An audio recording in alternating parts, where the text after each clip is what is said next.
I would never betray conversations that we've had. Okay, The commander you can't in chief even deserves acknowledge candid that discussion you've ever in private. even disagreed with the man, like his choice of tie, that dance, anything. You haven't disagreed on anything.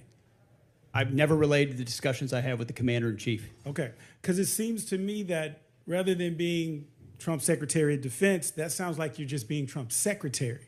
And we need someone who's going to be there that is actually advising, that is also pushing back when necessary and serving the country as opposed to the president. So you said you've never called him out privately or publicly, because we know that hasn't done.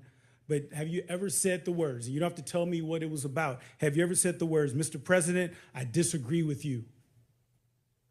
As I said, I don't relay the private conversations that a commander in You chief can't even acknowledge deserves. that, like if you've just said, Mr. President, you're wrong about this or you're wrong about that. You can't even acknowledge, you can't even admit that if that's happened.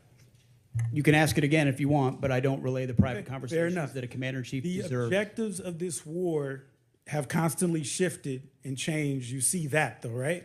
Like you can acknowledge that, because 1 minute it was to dismantle the Iranian nuclear program.